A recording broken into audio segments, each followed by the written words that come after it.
역대하 5장 2절에서 14절 말씀을 한 절씩 교독하시고 마지막 절은 함께 읽겠습니다. 솔로몬은 주님의 언약궤를 시온 곧 다윗성에서 성전으로 옮기려고 이스라엘 장로들과 이스라엘 자손의 각 가문의 대표인 온 지파의 지도자들을 예루살렘으로 불러 모았다. 이스라엘의 모든 양자가 일곱째 달을 위해 왕 앞에 모였다. 이스라엘의 모든 장로가 모이니 레위 사람들이 궤를 메어 옮겼다. 궤와 회막과 성막 안에 있는 거룩한 기구를 모두 옮겨왔는데 제사장들과 레위 사람들이 그것을 갈랐다. 솔로몬 왕과 왕 앞에 모인 온 이스라엘 회중이 궤 앞에서 양과 소를 셀 수도 없고 기록할 수도 없을 만큼 많이 잡아서 제물로 바쳤다. 제사장들은 주님의 언약궤를 제자리 곧 성전 내실 지성소한 그룹들의 날개 아래 가져다 놓았다. 그룹들은 궤가 놓인 자리 위에 날개를 펼쳐서 궤와 채의 위를 덮었다. 궤에서 민주랑 두 개의 채는 길어서 그 끝이 지성소의 정면에 있는 성소에서도 보였다. 그러나 성소 밖에서는 보이지 않았다. 그 채는 오늘날까지 그곳에 그대로 놓여 있다. 궤 속에는 호렙에서 모세가 넣어둔 두 판 말고는 아무것도 없었다. 이 두 판은 이스라엘 자손이 이집트에서 나온 다음에 주님께서 호렙에서 그들과 언약을 세우실 때 모세가 거기에 넣은 것이다. 제사장들이 성소에서 나올 때에 제사장들은 갈래의 순번을 가리지 않고 모두가 이미 정결 예식을 마치고 거기에 들어가 있었고 노래하는 레위 사람들인 아삽과 헤만과 여두둔과 그들의 아들들과 친족들이 모두 모시옷을 입고 신벌지와 검은고와 수금을 들고 제단 동쪽에 늘어서고 그들과 함께 나팔 부는 제사장 120명도 함께 서 있었다. 나팔 부는 사람들과 노래하는 사람들이 일제히 한 목소리로 주님께 찬양과 감사를 드렸다.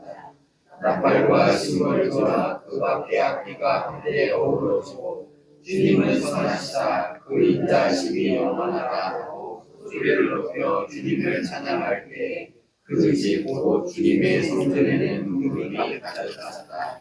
다 같이 읽겠습니다. 주님의 영광이 하나님의 성전을 가득 채워서 구름이 자욱하였으므로 제사장들은 서서 이를 볼 수가 없었다. 아멘.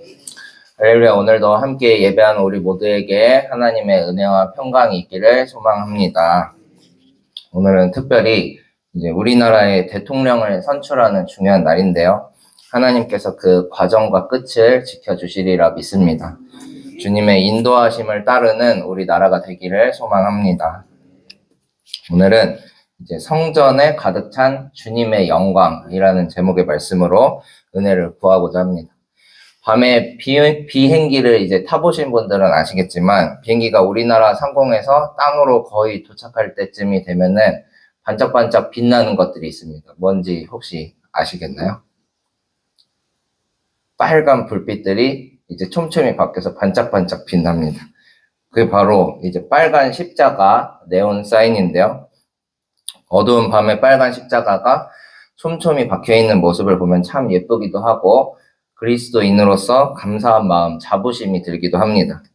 가끔씩 또 저 혼자 놀이처럼 하는 게 있는데요. 밤에 밖에 나가면 딱 이렇게 서서 제 시야 안에 고개를 돌리지 않고 십자가가 몇 개나 있나 이렇게 찾아보는 놀이를 가끔씩 합니다. 그러면은 보통 이런 도심에서는 한 4-5개 정도가 이렇게 꼭 보이더라고요.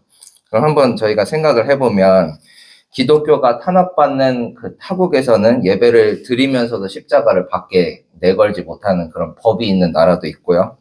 또 교세가 약한 나라에서는 수십 킬로미터씩 떨어진 곳에 가서 이제 예배를 이렇게 드리는 모습을 보면 어딜 가나 마음껏 예배하고 찬송할 수 있는 교회들이 이렇게 곳곳에 있다는 게 얼마나 감사한 일인지 모르겠습니다. 교회는 곧 성전을 의미합니다. 하나님께서 임재하시는 거룩한 처소입니다. 오늘 본문의 말씀도 성전에 대해서 이야기하고 있습니다. 다윗은 성전을 짓고 싶었지만 전쟁에서 너무 많은 피를 흘렸기 때문에 하나님께서 허락하시지 않았죠. 따라서 성전 건축을 준비하는 것으로 그의 역할을 마쳤고요. 그의 아들 솔로몬이 왕위에 올라 성전 건축을 마무리했습니다. 솔로몬이 완공한 성전은 그 본관 길이가 이제 27m에 너비가 9m, 높이는 13.5m로 이제 이루어졌다고 합니다. 그 중에서도 성소의 길이는 18m, 또 그 안에 지성소의 길이는 9m였는데요.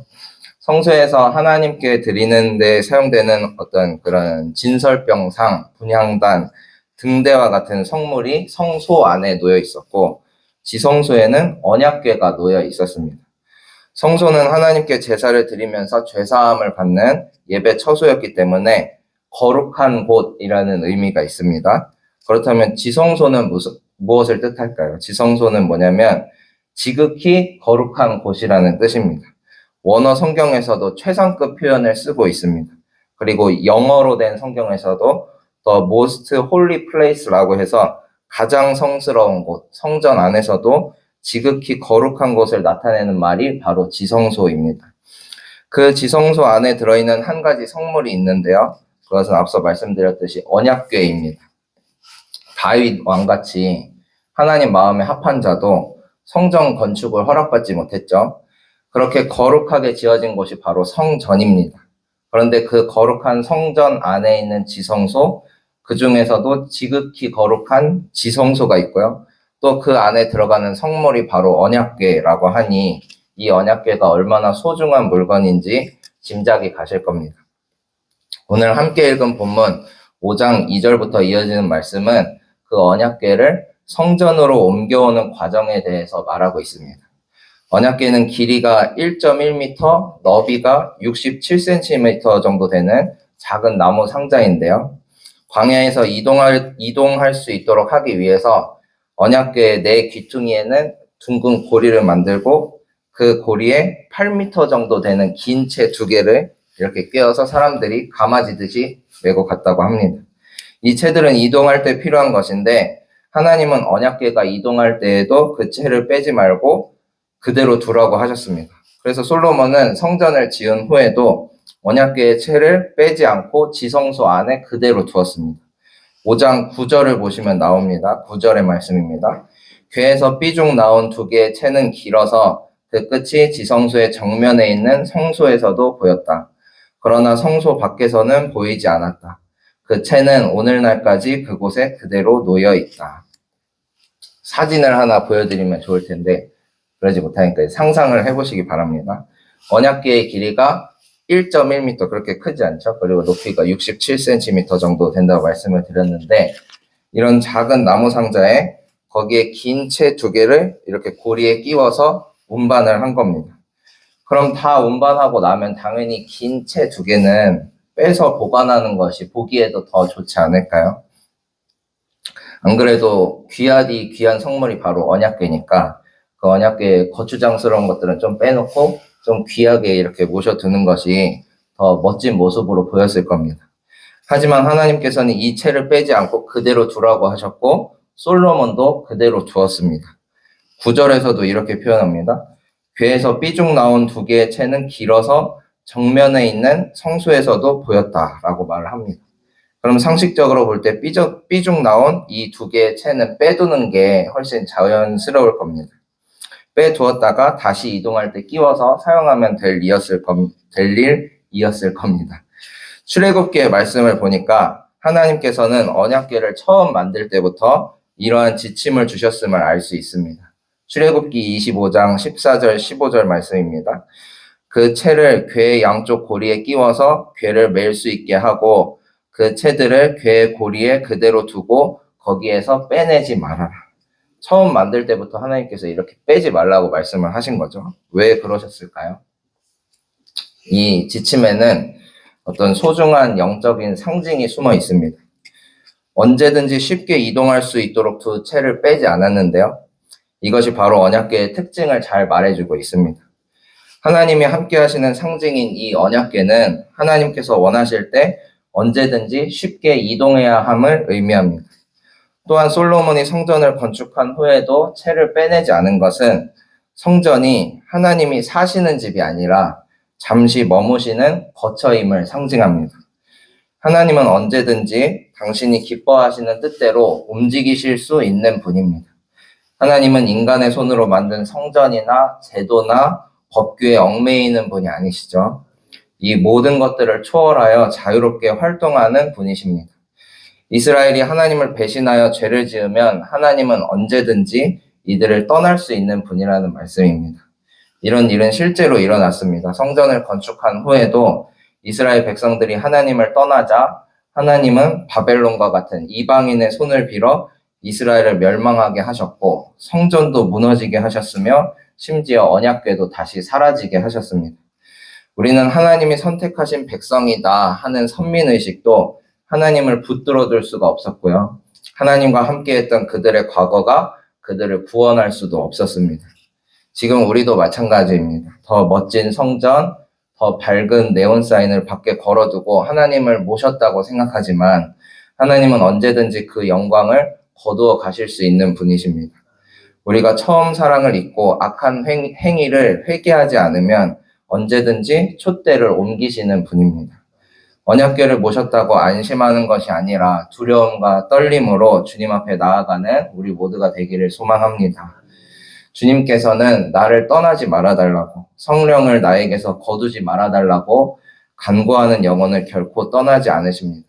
그들의 마음속에 확신을 심어주시고 영원토록 함께해 주실 줄로 믿습니다. 말씀을 좀 더 살펴보겠습니다.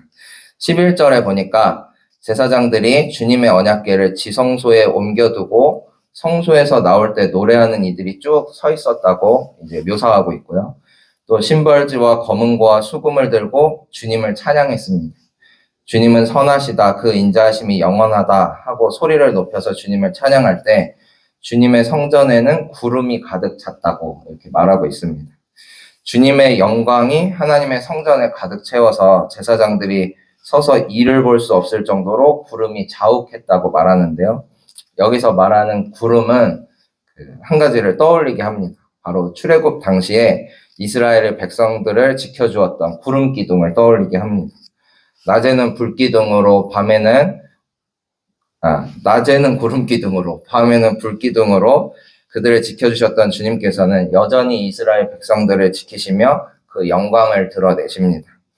언약궤 안에는 모세가 넣어둔 두 판도 있었는데요. 그것은 잘 아시다시피 십계명, 더 나아가서는 토라, 즉 율법을 상징합니다. 율법은 바로 지금의 하나님의 말씀과도 같죠. 이스라엘 백성들이 성전을 지어서 언약궤를 모셔오는 그 행위는 곧 하나님의 말씀을 자신들의 중심으로 가져옴을 의미합니다. 하나님의 말씀을 가져와서 검은고와 수금으로 하나님께 감사와 찬양을 드리니 하나님은 곧장 구름으로 화답하십니다. 당신의 영광을 그 성전에 가득 채워주셨습니다. 사랑하는 성도 여러분, 하나님은 당신의 말씀을 소중히 여기고 하나님께 영광을 돌리는 이들을 결코 외면하지 않으십니다. 우리가 주님의 말씀을 사모하며 그 말씀을 따라 살려고 노력한다면 하나님은 그 노력에 갑절로 갚아주시고 비교할 수 없는 은혜로 우리의 삶을 인도해 주실 줄로 믿습니다. 하지만 우리가 꼭 기억해야 할 것이 있습니다. 하나님을 이 건물 안에 붙들어 둘 수는 없습니다. 언약궤와 같은 나무 상자 안에 혹은 빨갛게 빛나는 네온 십자가에 주님을 붙들어 둘 수는 없습니다. 또한 우리의 직분으로도 붙들어 둘 수가 없고요. 우리의 긴 신앙의 연조로도 하나님을 붙들어 둘 수는 없습니다. 그저 매 순간 주님 앞에 나아가야 합니다. 언약궤를 귀히 여기는 하나님의 말씀을 귀히 여기는 그 마음을 지키며 살아야 합니다. 왜냐하면 하나님은 언제나 우리를 바라보고 계시기 때문입니다. 그 영광을 드러내시려고 구름이 자욱하도록 우리의 삶을 가득가득 채워주시려고 기다리는데 우리가 주님을 외면하면 하나님도 언제든지 그 촛대를 옮기실 수 있는 분이시기 때문입니다. 주님과 늘 교제하면서 살아가는 우리 모두가 되기를 바랍니다. 이 새벽에도 또 오늘 밤에도 날마다 숨쉬는 순간마다 주님을 찾고 의지하며 살아가는 축복이 우리 모두에게 있기를 소망합니다. 기도하시겠습니다.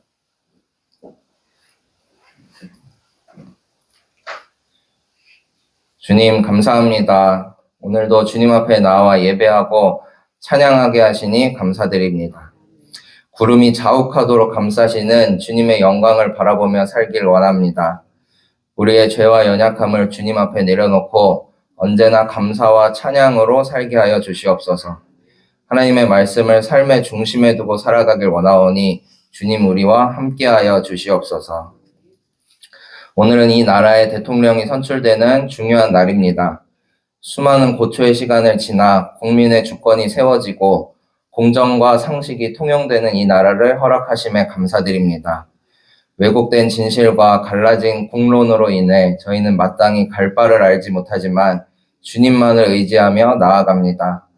하나님을 두려워하고 국민을 두려워하는 대통령이 선출되게 하여 주시고 이 나라의 혼란이 잠재워지게 하여 주시옵소서. 서로 화합하는 나라, 서로의 형편과 사정을 돌보며 국외로까지 손을 뻗칠 수 있는 아름다운 나라 되도록 인도하여 주시옵소서.